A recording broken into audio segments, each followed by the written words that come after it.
Provérbios 22,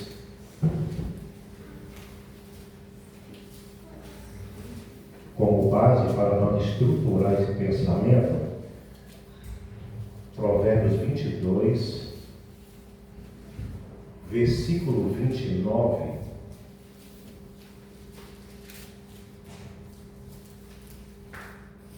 Por ser um culto de ensino, então eu vou usar uma didática mais pausada, uma administração mais para o entendimento, para que nós possamos absorver melhor assim essa estrutura. Quem comprou, diga amém. Amém. Provérbios 22, 29. Viste o homem diligente na sua obra, perante rei será posto. Não permanecerá em de posição inferior. Em algumas traduções ou outras traduções está de baixa sorte. Mas a tradução correta é posição inferior. Então o texto vai nos dizer assim: viste o homem diligente na sua obra, perante rei será posto, não permanecerá entre os de posição inferior. O crescimento tem início, preste atenção, o crescimento tem início quando nós começamos a aceitar as nossas próprias fraquezas. Enquanto eu e você não começarmos a aceitar as nossas fraquezas, não haverá crescimento em nós. E eu quero mostrar de forma bíblica, teórica e intencional como nós devemos descobrir e desenvolver a vida, que é o nosso dom maior dado por Deus. Porque o maior dom que Deus nos deu não é o da palavra, não é o da revelação, não é o de profecia, não é o de línguas, não é o de interpretação. O dom maior que Deus nos deu é a vida. É o dom da vida. Este é o maior dom que Deus nos deu. Ao contrário de que algumas pessoas pensam, o grande start da vida, o grande começo, o início real da vida, não é procurar respostas, mas saber fazer perguntas. Então esta é uma das questões principais da vida. Não é eu dar respostas. É eu saber fazer perguntas. Formular as perguntas corretas. Pois bem, a vida ela pode ser vista e analisada de várias formas. Como um jogo onde se perde e como um jogo onde às vezes se ganha. Como uma viagem, como uma experiência, como uma missão, como uma função. Ou seja, o objetivo da vida é fazer a pena vivê-la. Este é o real objetivo da vida. Saber vivê-la. Deus nos deu 5 ativos de vida. Quantos ativos? 5. O tempo, guarde isso. Deus nos deu 5 ativos da vida. O tempo, a saúde, o relacionamento, o dom e a fé. Esses são os 5 ativos que em toda a nossa esfera de vida vai nos acompanhar. O tempo, E eu não vou abrir essa porta aqui, mas você precisa entender que nós vivemos o tempo, ele se divide em 10 temporadas de 7 anos. Então o tempo nosso é contado de 1 ano até os 70 anos de idade. Para um judeu, quando um judeu completa 70 anos, ele zerou o tempo de vida. Ele não faz 71, ele faz 1 ano de vida. Porque o tempo de vida é contado 10 estações ou 10 temporadas de 7 anos. Então, em cada 7 anos, 7, 14, 21 e assim vai, eu preciso mudar a minha mentalidade, eu preciso amadurecer, eu preciso crescer, eu preciso evoluir. De 7 em 7 anos. A questão é que tem pessoas que passam pelo tempo, mas não crescem no tempo. Mas o tempo, ele não vai esperar você crescer. Você aprendendo ou não, você errando ou não, você crescendo ou não, a vida irá passar por você. Então, esses 5 ativos, Deus nos deu: o tempo, a saúde, os relacionamentos, o dom e a fé.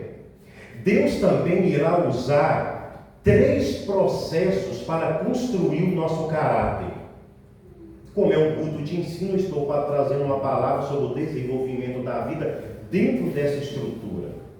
Então, Deus também irá usar 3 processos para construir o nosso caráter. O que é caráter? Caráter são traços relativos à minha maneira de agir, de me comportar como um indivíduo em grupo. Isto é caráter. É quem eu sou quando eu estou só e quem eu sou quando eu estou em grupo. O que eu sou quando eu estou sozinho e quem eu sou quando eu estou rodeado de outras pessoas. Isso vai desenvolver o meu caráter. E Deus vai usar 3 processos para construir o meu caráter. O primeiro processo que Deus vai usar é o crescimento para cima. Deus vai me amassar para eu me conhecer. Então esse é o primeiro processo que Deus vai usar. Deus vai me quebrar, Deus vai me amassar, Deus vai me triturar para eu me conhecer. O segundo processo de crescimento e de caráter que Deus vai me usar é o crescimento para os lados. Deus vai me quebrar para eu conhecer os outros. Porque para mim conhecer os outros, primeiro Deus tem que me quebrar. Para mim conhecer a fraqueza do outro, primeiro Deus tem que me quebrar. Para mim entender a dor do outro, primeiro Deus tem que fazer eu sentir dor. Para mim sentir o que o outro está sentindo, primeiro Deus vai fazer eu sentir. Então esse é o segundo tipo de crescimento e de processo que Deus vai usar para moldar o meu caráter, que é o crescimento para os lados. O terceiro processo é o crescimento para baixo. Deus vai usar a minha vida como palco para ser glorificado. Então Deus vai exaltar a vida de outros através de mim, através das minhas vitórias, através das minhas conquistas, através dos meus resultados, através das batalhas vencidas. Deus vai usar a minha vida como um palco de glória para os outros. Alguém vai olhar e vai dizer: se ele venceu, eu também posso vencer. Se ele conseguiu, eu também posso conseguir. Se ele chegou lá, eu também posso chegar. Se Deus estava com ele e com ela, Deus também estará comigo. Pois bem, a engrenagem do processo, então, é essa. Deus vai me quebrar, Deus vai me instruir e Deus vai me expandir. Não tem como nós sair dessa pedagogia de vida cristã. Todos quantos aceitaram a fé vai passar por esses 3 processos. Deus vai te quebrar, Deus vai te instruir e Deus vai te expandir. Porque para Deus te expandir, primeiro Ele vai ter que te quebrar e te instruir. É um processo doloroso. o vaso na mão do oleiro. Agora eu quero caminhar mais um pouco para já ir indo para o final. Existem pelo menos 6 perguntas que todos nós devemos fazer para nós mesmos. 6 perguntas que todos nós devemos fazer para nós mesmos. A primeira pergunta que todos devem fazer para si mesmo é: quem sou eu? Quem sou eu? Essa pergunta, ela fala de identidade. Qual é a sua verdadeira identidade? Saber quem eu sou e o que me conduz para eu descobrir o que eu posso fazer e o que eu posso realizar. Quando eu não sei quem eu sou, eu também não sei o que eu posso fazer e o que eu posso realizar. Por quê? Porque eu estou perdido na minha identidade. Então a primeira pergunta que todos nós precisamos fazer para nós mesmos é: quem sou eu? Quando eu sei quem sou eu descubro o meu verdadeiro potencial. Enquanto eu não sei quem eu sou, eu não descobrirei o meu verdadeiro potencial. Eu posso ter um potencial extraordinário de vendedor. Eu posso ter um potencial extraordinário de empreendedor. Eu posso ter um potencial extraordinário de escritor. Eu posso ter um potencial extraordinário de um músico, etc, etc, etc.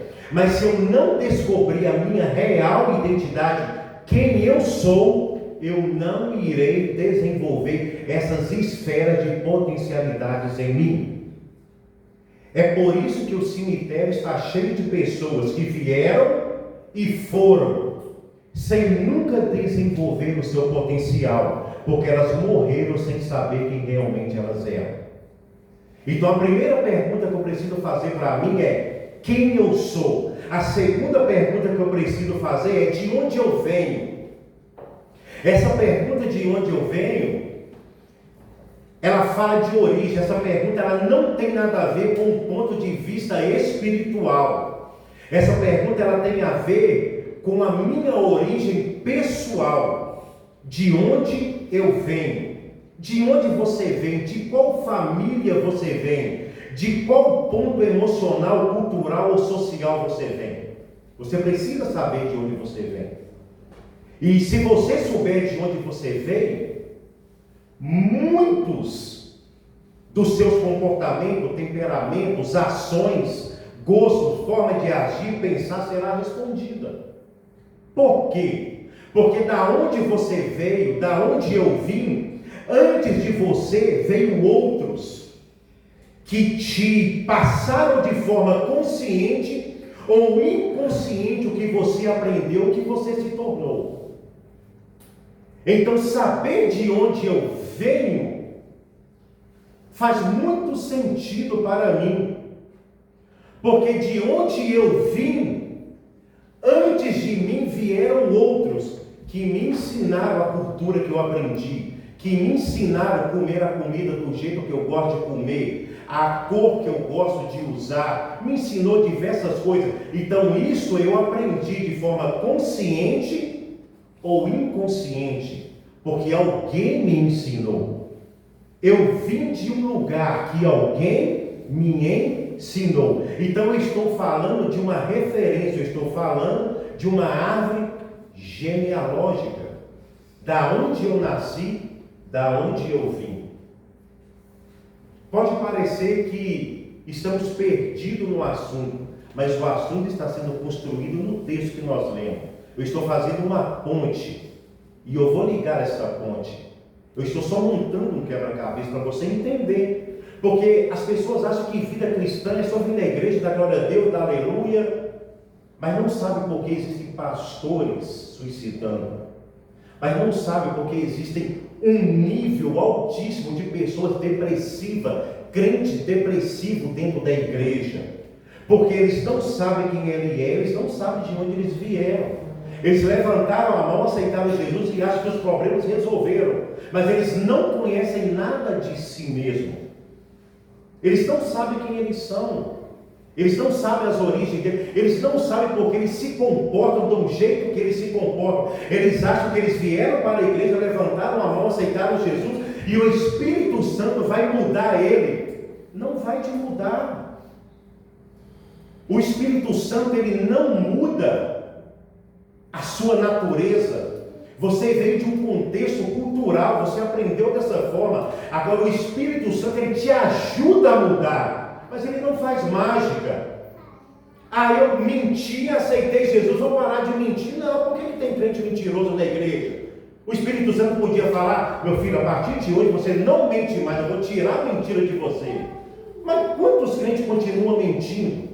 Quantos crentes continuam enganando? Quantos crentes continuam trapaceando? Quantos crentes continuam pecando, mesmo levantando a mão, aceitando Jesus, e o Espírito Santo teve aceitado? Mas ele não quer mudança, porque ele precisa entender a engrenagem da vida dele, como que a vida funciona, quem ele é, de onde ele veio, aonde ele aprendeu esses hábitos. Você está aí? Diga amém. Amém. É um culto de ensino.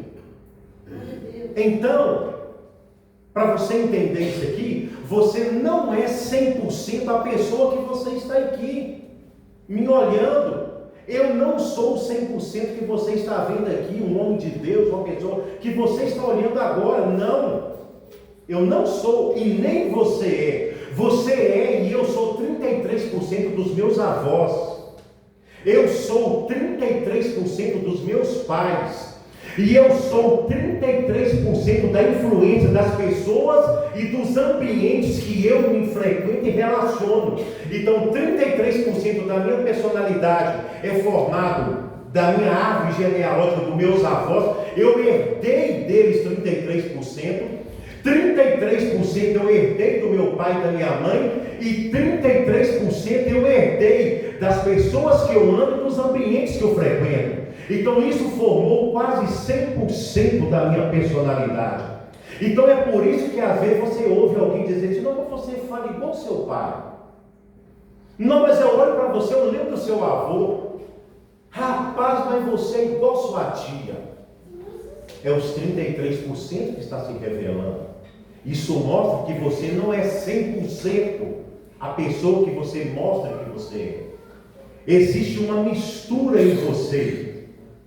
Existem comportamentos em você que você às vezes quer controlar, mas não consegue. É automático. Às vezes você fala igual seu pai, às vezes você fala igual sua mãe, às vezes você é explosivo igual seu tio, às vezes você tem um comportamento igual fulano. Você fala: mas eu quero controlar isso e não consigo. Por quê? Porque você herdou, é genético. Então é essa natureza que Gálatas vai dizer que é o domínio próprio, que eu preciso me controlar. Às vezes a minha esposa fala: não deixa ele sair para fora, porque tem uma pessoa da minha árvore genealógica que eu carrego dentro de mim, e tem hora que essa pessoa ela grita para fora e eu tenho que segurar ela, e eu falo: esses 33% vai colocar tudo a perder. Aí alguém fala: mas esse não é o Wellington que eu conheci pregando na igreja. Eu não sabia que ele era nervoso assim. Eu não sabia que ele era ignorante assim. Não é, porque eu herdei esse comportamento de alguém. Está impregnado em mim esses 33%. Ele veio do meu avô, da minha avó, do meu bisavô, do meu pai, da minha mãe. Eu herdei. Você está aí? Amém. Eu não quero te perder, não. Terceira pergunta, eu estou caminhando para o fim. Eu não vou chegar na sexta, não. Para onde eu vou? Quem sou eu? De onde venho? E para onde vou? Essa pergunta ela fala de destino, ela fala de direção. Para onde a vida está te conduzindo? Ou para onde você está conduzindo a sua vida e o seu destino? O teu futuro é construído pelas suas ações de hoje. Tem muita gente, tem muito jovem, tem muitas pessoas jogando um jogo perigoso com o futuro. Futuro não é sorte, é o encontro de suas decisões com a sua preparação. Então, futuro é o encontro das suas decisões de hoje com a sua preparação. Quem não se prepara para o futuro não pode reclamar quando tiver o futuro que não desejava ter. Há um certo escritor que ele vai dizer: um homem não é outra coisa senão o que ele faz de si mesmo. Então você não é outra coisa a não ser o que você faz de si mesmo. As pessoas não fazem nada com você. As pessoas não fazem nada comigo. Os resultados que eu tenho na vida, 90% dele não é culpa do diabo. É o que eu escolhi para mim mesmo. É as amizades que eu escolhi para mim. É os ambientes que eu escolhi para mim. É os relacionamentos que eu escolhi para mim. Tudo isso eu escolhi para mim. Então esse homem sábio está dizendo: um homem não é outra coisa senão que ele faz de si mesmo. E o que você faz do seu presente determinará o que será você no seu futuro.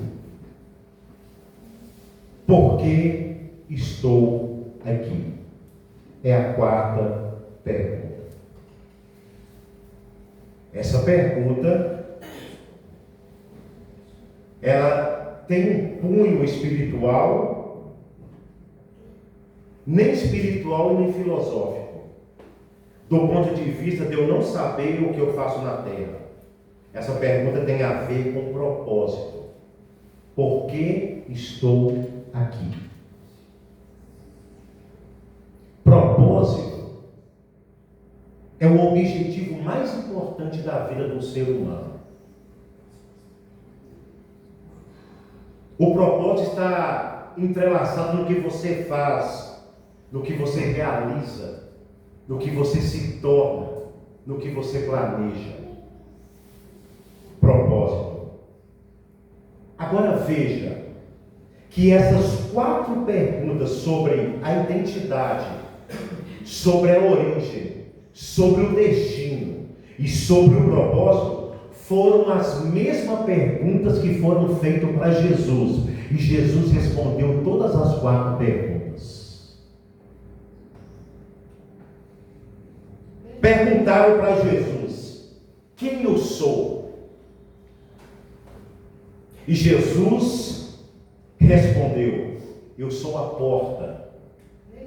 Eu sou o pão da vida. Eu sou a luz do mundo. Eu sou o caminho, a verdade e a vida. De onde vem? João capítulo 4, versículo 14.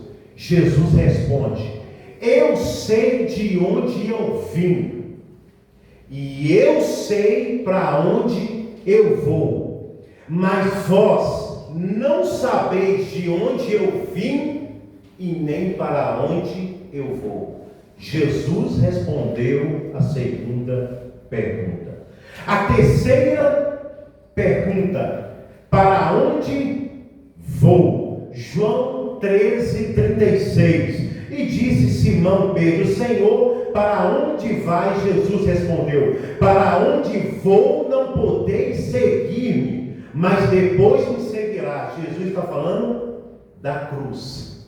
Eu vou para a cruz. Eu vou ser crucificado. Então Jesus responde. A última pergunta: por que está aqui? João 5,19. Eu vim fazer a vontade do Pai. Então as 4 perguntas Jesus respondeu. Eu vim fazer a vontade do Pai. Observe comigo que foram essas mesmas 4 perguntas também que fizeram para Jonas. Quando você lê o texto de Jonas, você vai encontrar exatamente essas 4 perguntas. O que temos aqui quando me relaciono Jesus a Jonas? É que os múltiplos universos, quer seja religioso, cultural, acadêmico, filosófico, familiar, parental, social, místico, vai nos fazer também essas 4 perguntas. E se nós não tivermos as respostas, significa que nós estamos perdidos ou ainda não nos encontramos na vida.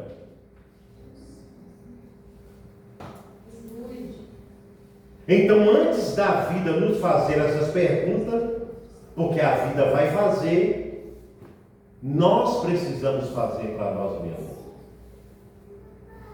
Você saberia, e eu caminho para o fim, definir de forma clara para mim a sua identidade? Você saberia definir para mim de forma clara a sua origem? Você saberia me dizer com riqueza de detalhes qual é o seu destino, para onde você está indo?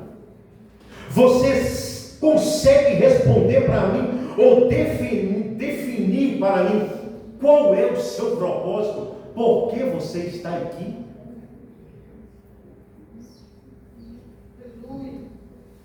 Se você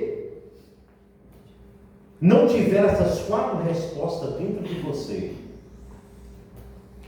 não importa se você tem faculdade, se você tem formação, se você é profissional, se você é acadêmico, se você tem ministério, se você tem dom, se você tem chamada, se você tem vocação, não importa se você tem o que seja o que você tiver, não importa se você não conseguir responder essas perguntas, significa que você possa estar no caminho, mas você está perdido no caminho. Porque tem muita gente que está no caminho, mas está perdido no caminho. A maioria das pessoas na igreja, a maioria das pessoas religiosas, a maioria dos jovens, a maioria daqueles que são fruto e resultados desse laboratório e engrenagem que conhecemos como igreja, estão no caminho, eles pertencem ao caminho, foram criados e receberam a cultura do caminho, mas estão muitas das vezes, na sua maioria, perdidos no caminho. Mas não importa, você precisa se encontrar no caminho. Você pode me perguntar como pode alguém estar perdido? Como posso estar no caminho certo, porém indo na direção errada? É muito simples. Jesus disse: eu sou o caminho, a verdade e a vida. Então Jesus é o caminho e a verdade é a direção. Todas as vezes que eu me perco da verdade, eu me perco da direção. Todas as vezes que eu me perco de Jesus, eu me perco do caminho. Então Jesus é o caminho, Ele é a referência. A verdade é a direção. Quando eu não estou na verdade, eu posso estar no caminho, mas se eu não estiver na verdade, eu não estou na direção. Eu posso estar na igreja, mas se eu não estiver em Cristo, eu não estou na direção. Eu preciso falar em uma linguagem mais clara para você entender. Estar na igreja não é a mesma coisa estar em Cristo. Estar em Cristo é diferente de estar na igreja.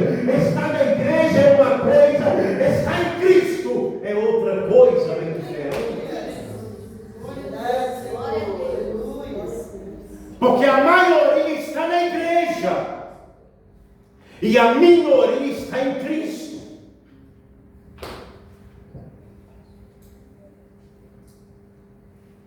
Então isso nós precisamos entender, porque isso vai refletir lá na frente. Senhor, mas no teu nome Mas no teu nome, mas no teu nome, mas no teu nome, eu fiz, eu aconteci, estava na igreja. Mas qual que é a palavra? Apartai-vos de mim, porque eu não... Irmãos, espera aí, isso é para pensar. Como que alguém está na minha casa todo dia? Imagina, uma pessoa vai na minha casa frequentemente, pastor, e um certo dia ela se complica uma situação e ela me vê, e ela pede por socorro, se apresenta, e eu falo para ela: rapaz, eu te conheço. Deus, como que você não me conhece? Eu venho na tua casa todo dia. É o que vai acontecer. Jesus, ele vai virar e vai falar assim, ó, na lata: eu não te conheço. Então tem muita gente que está na igreja, mas Jesus não conhece. Porque ele está na igreja, mas ele não está na verdade.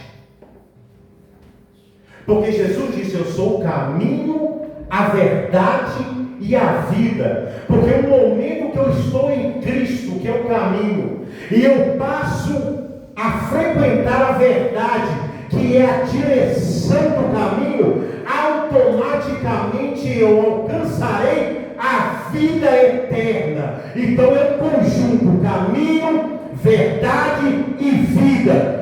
Cristo, direção e vida eterna. Cristo, caminho e transformação. E não somente igreja, ir para casa e falar: hoje eu fui no culto, hoje eu falei com Deus, hoje eu ouvi a voz de Deus e pronto, e acabou. O que Deus está querendo de nós é muito mais do que frequência em culto. É um relacionamento verdadeiro e profundo com Ele.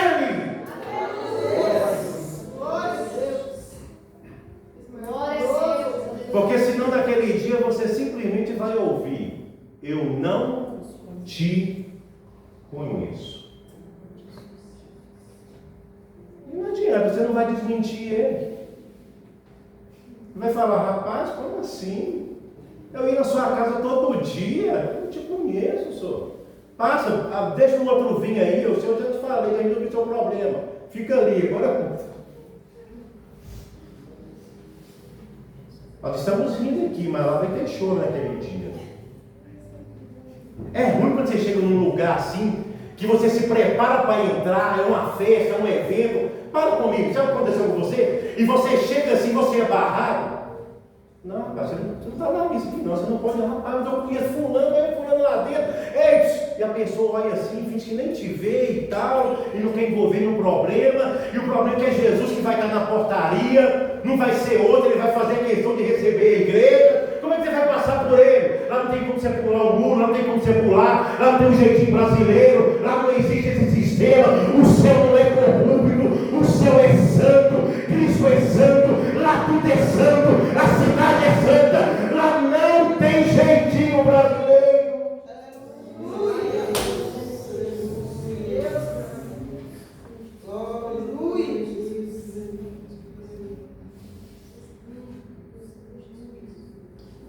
E eu caminho para o fim.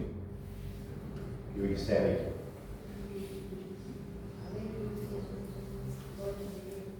As duas últimas perguntas que a vida vai fazer para você: o que você anda fazendo para investir em você mesmo? E a sexta pergunta que a vida vai fazer para você, ou você precisa fazer para você mesmo, é: o que você anda fazendo para continuar crescendo? Viste um homem diligente na sua obra? É uma pergunta. Esse texto, eu gosto de ver esse texto do ponto de vista de uma expressão muito mais que aplicável ao mundo espiritual e ministerial. Eu vou encerrar.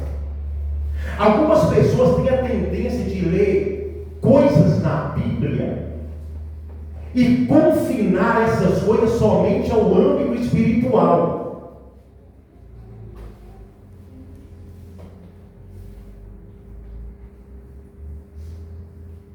ao universo religioso. Porém, as traduções em inglês, quando você vai buscar os originais, eu falo em inglês que é o mais próximo, a tradução em inglês ela é muito mais ampla. Ela abre o leque para você poder ter um entendimento melhor. Algumas traduções em inglês vai dizer: viste um homem diligente nos seus negócios. Então a palavra aqui não é obra, a palavra aqui é negócios. Veja que é uma grande distinção dessa palavra dentro do nosso universo e do nosso idioma português: obra e negócios. Muitos de nós temos a tendência de compreensão dessas duas palavras de forma diversas. Alguns mais religiosos tendem a ignorar e não aceitar a palavra negócios para homens e mulheres de Deus. Tem algumas pessoas de punho mais religioso que ele acham que homens de Deus não devem se envolver com negócios. Mas Deus também chama homens para negócios. Deus também chama homens sérios para negócios. Deus coloca negócios na mão de homens de Deus também. Não só do ímpio, mas também de homens de Deus. Então, viste um homem diligente nos seus negócios. Alguns vão ainda mais longe e acham que as pessoas elas têm que atuar somente na obra, para a obra e somente na obra como um cristão, e nunca em negócios. Porque muitos atribuem a palavra obra literal a ministério.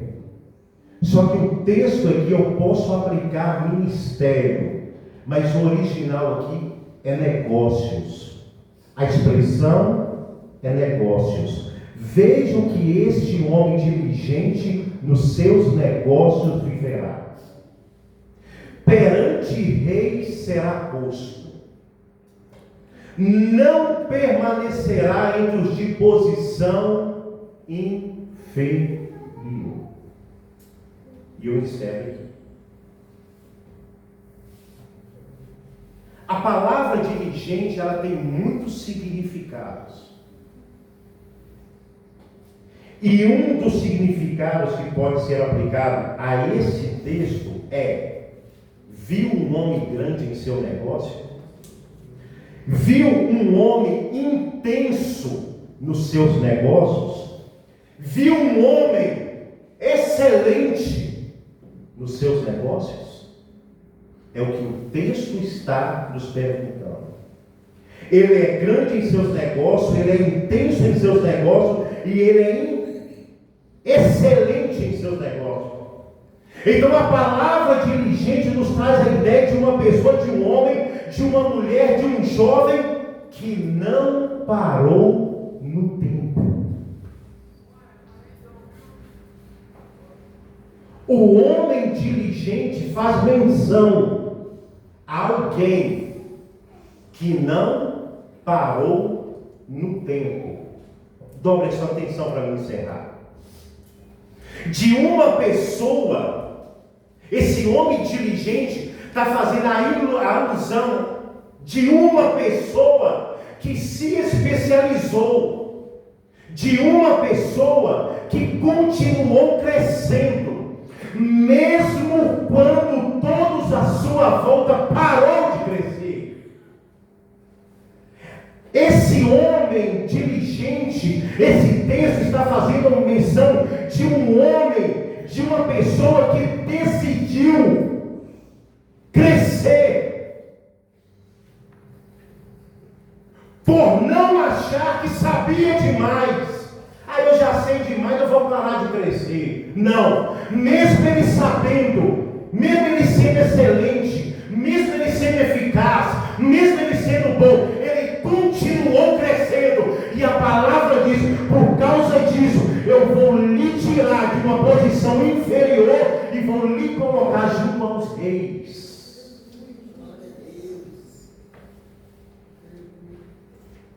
Bem rápido. Sabe qual é o problema de muitos de nós que nunca vamos alcançar lugares de excelência? Porque paramos de crescer por pensar que sabemos demais. Sabe por que nunca sentaremos na mesa com os grandes?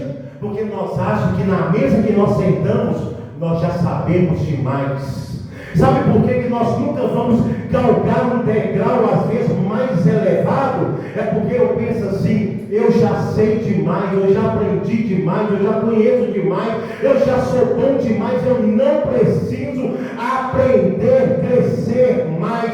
Eu faço menção de Jesus e crescia Jesus em sabedoria, estatura e graça diante dos homens e diante de Deus.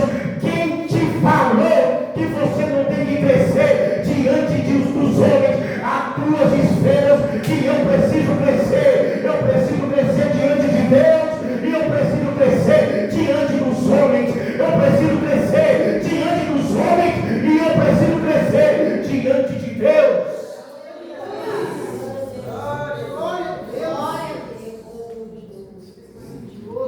Deus me dá um chamado, mas quem reconhece é o homem. Então eu não posso parar de ler, eu não posso parar de pesquisar, eu não posso parar de estudar, eu não posso parar de andar com quem sabe mais do que eu não posso parar de ouvir quem sabe mais do que eu não posso parar de desejar de estar perto do profissional que já chegou aonde eu não cheguei. É desse homem diligente que o texto está se tratando. Aí quando você olha para Jesus, eu vejo pessoas que não querem crescer. Aí você vê, Jesus crescia, Jesus em estatura, em graça, em sabedoria, simples fera, diante de Deus e diante dos homens.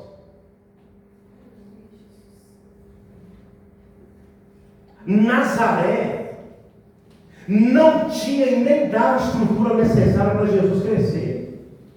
Que é Nazaré, irmão? Nazaré, quem é Nazaré? Nazaré não tinha estrutura necessária para Jesus crescer, mas o texto diz que ele crescia, ou seja, não é o lugar que me faz crescer, sou eu que decido crescer no lugar que eu estou. Tem pessoas que chegam em certo ambiente e falam: aqui não dá para me crescer, aqui não dá para me desenvolver o meu dom, aqui não dá para me desenvolver o meu talento. Porque claro que dá. O Usain Bolt saiu da onde? Os maiores medalhistas de ouro saíram da onde? Leo Messi saiu da onde? Cristiano Ronaldo saiu da onde? E tantos outros saíram da onde? Quando você vai buscar no Google e você vai ouvir no mapa e você vai olhar a geografia, eram cidades pequenas, sem recurso, sem estrutura, sem campo, sem bola, sem nada, mas eles estavam lá crescendo aonde ninguém queria crescer e hoje se tornaram quem se tornaram. Então o crescimento não tem a ver com o ambiente, porque eu cresço aonde eu decido crescer.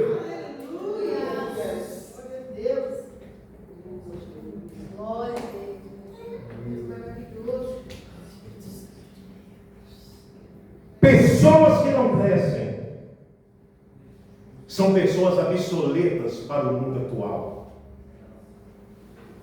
Pessoas que não crescem matam, ferem, minam a sua esfera de influência ao seu redor e o poder do teu potencial. Ande com quem não cresça, que ela vai acabar com todo o teu potencial. Ande com quem não quer ampliar, que você também não vai ampliar. Ande com quem está acomodado, que você também vai ficar acomodado. Ande com quem não pensa grande, que você sempre vai pensar pequeno também. Ande com quem não gosta do conhecimento, que você também vai amar a ignorância. É simples assim. Viste o homem diligente nos seus negócios? Perante reis será posto. O seu maior desafio é se tornar um homem ou uma mulher diligente. Porque é isso que vai tirar de perto de você os menos favorecidos.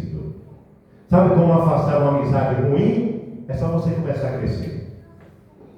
Porque quem não quer crescer não vai querer te acompanhar. Sabe como afastar um profissional ruim de perto de você? É só você executar todo o seu trabalho com excelência. Aí ele vai falar assim: rapaz, está difícil trabalhar com fulano. Por quê? O cara trabalha bem demais. Eu estou tentando, dando o meu máximo, mas não consigo. Ele vai ter duas opções. Ou ele aperfeiçoa, busca conhecimento e melhora, ou ele vai ficar para trás. Quem está aí, diga amém. Amém. Quer ser colocado entre os reis? Quer ser colocado em lugares de destaque? Quer ser colocado em lugares de mérito, lugares de honra? Amplie o teu conhecimento. E fica de pé para eu orar por você neste momento.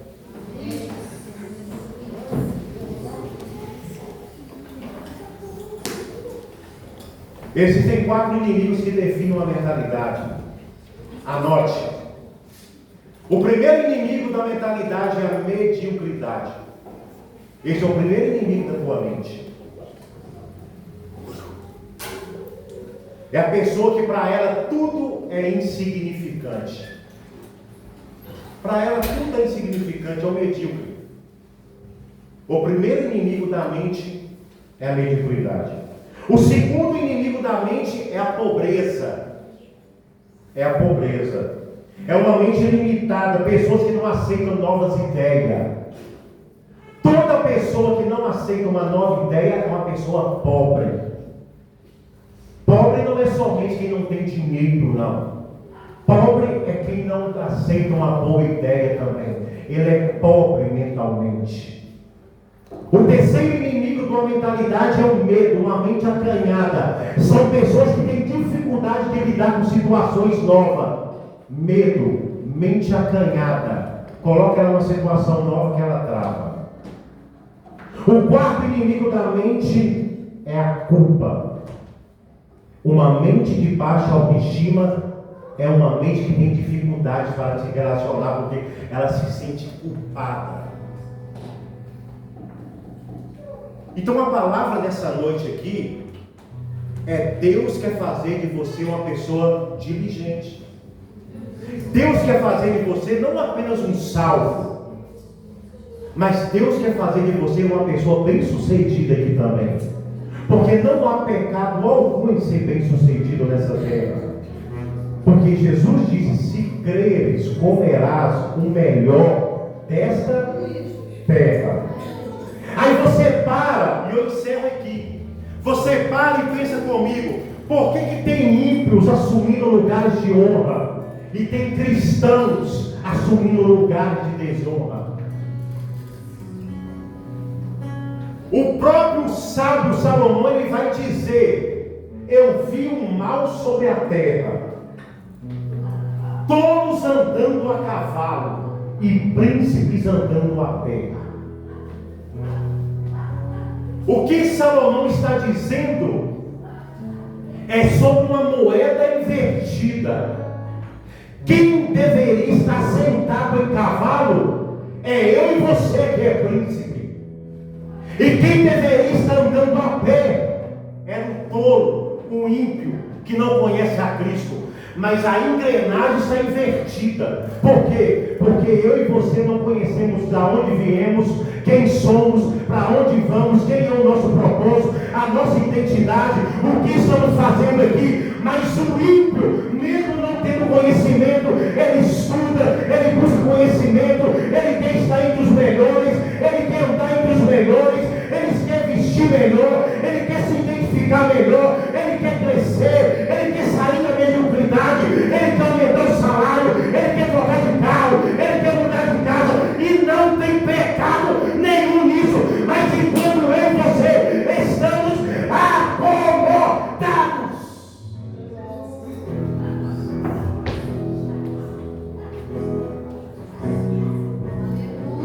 acha ruim quando você vê o ímpio andando de BMW, irmão.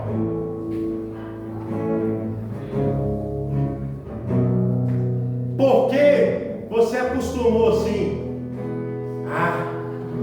O pão nosso de cada dia tá bom demais. Bom para você, para mim não tá não.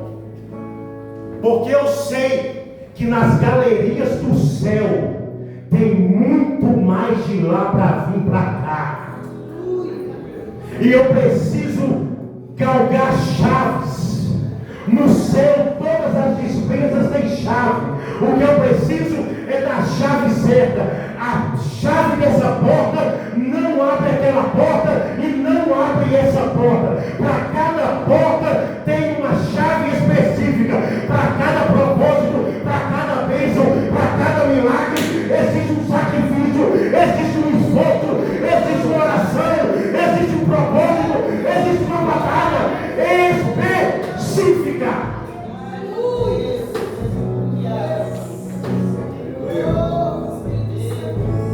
Aleluia! Aleluia!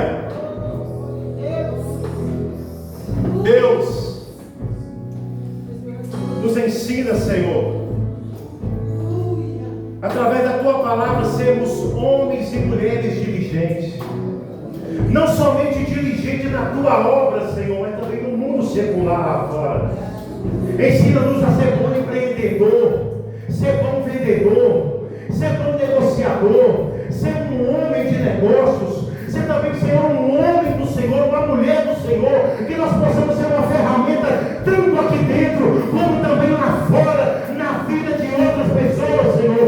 Deus, que as bênçãos do céu caiam sobre a nossa vida. Ensina-nos a lidar com finanças, ensina-nos a lidar com dinheiro, ensina-nos a lidar com proposta, ensina-nos a lidar com negócio, ensina-nos a lidar com o mundo material e com o mundo espiritual. Faça de nós, ó Deus, pessoas diligentes, sábias, entendidas no teu mundo, Senhor. E que o teu nome seja glorificado em nossas vidas, hoje e para sempre. Amém. Não se turbe o vosso coração, crede em Deus e também em mim. Na casa de meu pai há muitas moradas. Se não fosse assim, eu não teria dito. Vou preparar-vos um lugar, eu virei, vos levarei para viver. Vós conhecereis o caminho para onde eu vou. Eu sou o caminho, a verdade, a vida. Ninguém vem ao Pai a não ser por mim. Em verdade eu vos digo, que eu vou para o Pai. Mas aquele que crê em mim, obras maiores fará.